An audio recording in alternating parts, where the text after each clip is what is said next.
राम राम शेतकरी बंधूंनो, मी कराळे DR आणि आपलं कराळे 999 चॅनल मध्ये आपणा सर्वांचं स्वागत आहे. शेतकरी बंधूंनो, आज 20 मे चा संदेश जो आहे तो फार महत्वाचा आहे, कारण येणाऱ्या आठवड्यामध्ये कुठे किती आणि कसा पाऊस पडणार आहे त्या संदर्भामध्ये मी माहिती देणार आहे. तसंच मान्सूनची जी काही प्रगती आहे त्या मान्सूनची प्रगती कुठपर्यंत आणि कशा पद्धतीची आहे ते सुद्धा या व्हिडिओद्वारे सांगणार आहे. व सुपर अल्निनोमुळे आपल्याला भविष्यामध्ये पाऊस कुठे कमी पडणार आहे आणि या सुपर अल्निनोचा आपल्या शेतीवर काय परिणाम होणार आहे त्या संदर्भामध्ये हा तुम्हाला संदेश या व्हिडिओद्वारे देणार आहे. कारण आतापर्यंत दिलेल्या संदेशामध्ये हा सर्वात महत्वाचा संदेश तुमच्यासाठी ठरणार आहे. कारण योग्य माहिती देण्यासाठी मी तुमच्यापर्यंत प्रयत्न करतो आणि या हवामानाचा अचूक अंदाज देण्यासाठी आणि शेतकऱ्यांना जे खरंच शेतकरी जे मानत असतील मला त्या शेतकऱ्यांच्याकडून जो काही सन्मान वसमतचे जे काही रामचंद्रजी देशमुख यांनी हा हवामानाचा अचूक अंदाजा दिल्याबद्दलचा मला जो काही सन्मान दिलेला आहे त्याबद्दल मी त्यांचा आभारी आहे. तसंच स्मृतितीर्थ गणेशराव जी देशमुख प्रतिष्ठान कारंजाळा या ठिकाणी त्यांचं जे काही प्रतिष्ठान आहे त्या प्रतिष्ठानाच्या वतीने त्यांनी मला जिंतूरला येऊन तो जो काही आदरभाव आहे तो केला, त्याबद्दल मी त्यांचे परत परत आभार व्यक्त करतो. व हा संदेश इतर शेतकऱ्यांना देण्यासाठी मी आज उपस्थित होऊन आज 20 मे आज सायंकाळी 5च्या नंतर छत्रपती संभाजीनगर असेल, कन्नड असेल, सिल्लोड असेल, वैजापूर आहे, श्रीरामपूर आहे या भागामध्ये एक चांगला पाऊस पडणार आहे. परंतु आज या पावसासोबत वाऱ्याचा वेग कमी राहून या ठिकाणी शांत पाऊस पडू शकतो.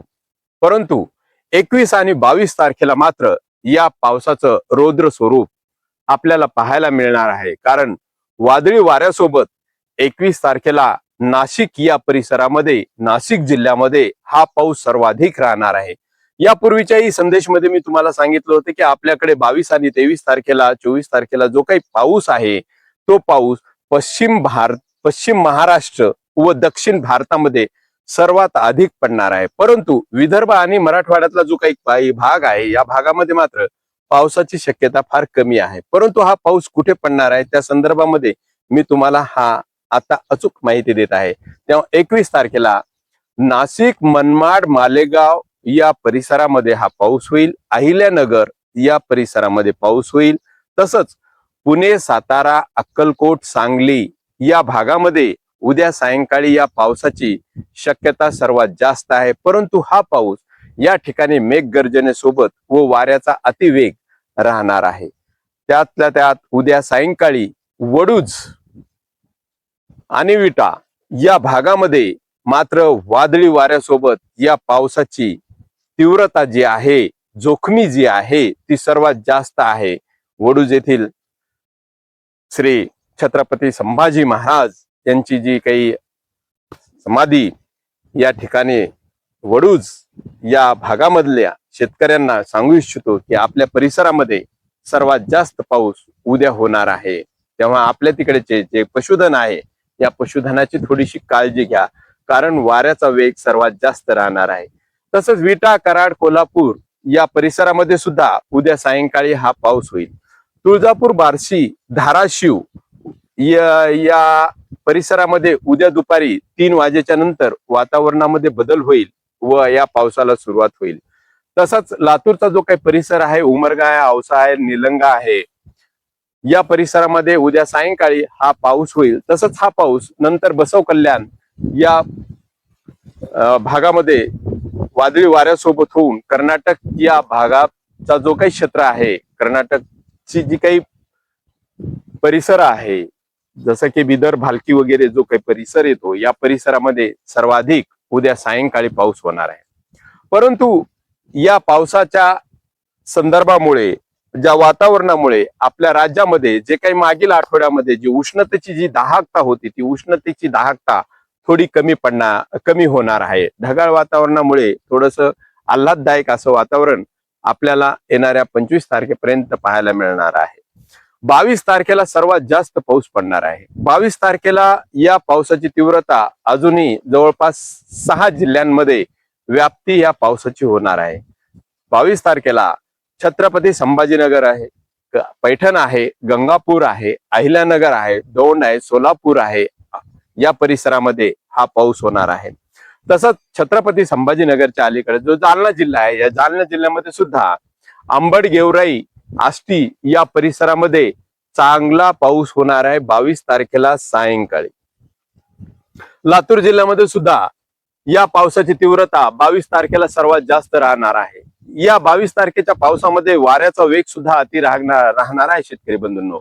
तसंच परळी या परिक्षेत्रामध्ये धाराशिव आहे, परळी आहे, बीड आहे, केज आहे, बार्शी आहे, तुळजापूर आहे, पंढरपूर, सोलापूर आहे, सांगली, सातारा, कराड, वाई या परिसरामध्ये 22 तारखेला हा वादळी वाऱ्यासोबत पाऊस पडणार आहे.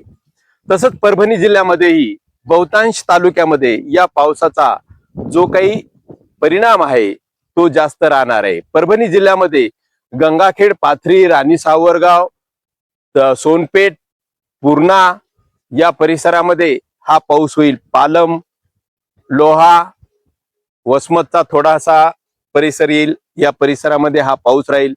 सेलू या भागामध्ये मात्र सेलू आणि पाथरी या परिसरामध्ये जास्त होऊ शकतो. आमचे पाथरीचे जे काही पामे शावकार आहेत त्यांना हा संदेश महत्वाचा ठरणार आहे. परंतु 23 तारखेपासून या पावसाला थोडीशी विश्रांती होईल आणि ढगाळ वातावरण राहील. थोडं थोडं तापमान वाढेल. 26, 27, 28 या तिन्ही तारखेला अजून उष्णतेची दाहकता राहील. परंतु 29 तारखेला मात्र या पावसाची तीव्रता आहे सर्वात जास्त राहणार आहे. 29 तारखेला मात्र हा पाऊस सर्वदूर राहणार आहे असातली गोष्ट नाही, परंतु 50 ते 60% क्षेत्रावर हा पाऊस होणार आहे. या पावसामध्ये येणाऱ्या 21, 22, 23 तारखेला जो काही पाऊस आहे या विदर्भामध्ये मात्र उष्णतेपासून शेतकऱ्यांची, माणसाची काही सुटका नाही. या 21 ते 27 तारखेपर्यंत विदर्भामधला जे काही तापमान आहे ते तापमान वाढणार आहे आणि पावसाची शक्यता नाहीये. खानदेश मधला जो काही जळगाव, नंदुरबार वगैरे जो परिसर आहे या परिसरामध्ये 24 आणि 25 तारखेला पाऊस होणार आहे.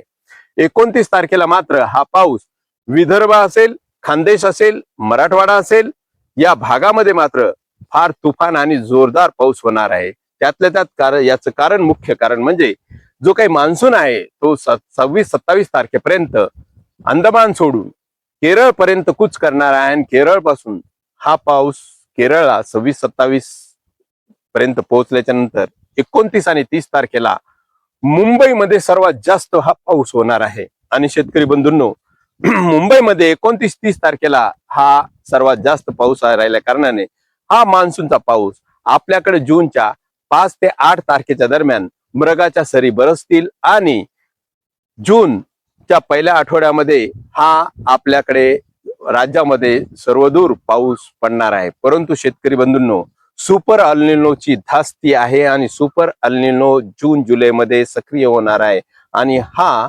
नंतर जानेवारी पर्यंत याचा परिणाम आपल्याकडे राहणार आहे. तेव्हा शेतकरी बंधूंनो, सोयाबीन क्षेत्र थोडस कमी केलेलं हे चांगलं राहील, कारण हा पाऊस जून आणि जुलैमध्ये सर्वात जास्त आहे. सप्टेंबर, ऑक्टोबर मध्ये पावसाची फारच शक्यता कमी आहे. तेव्हा पुढील संदेश अजूनही व्यवस्थित तुम्हाला देण्याचा मी प्रयत्न करेल. तोपर्यंत मी आपली रजा घेतो व हा संदेश इतर शेतकऱ्यांपर्यंत आपण आवर्जून पोहोचाल अशी अपेक्षा बाळगतो. धन्यवाद.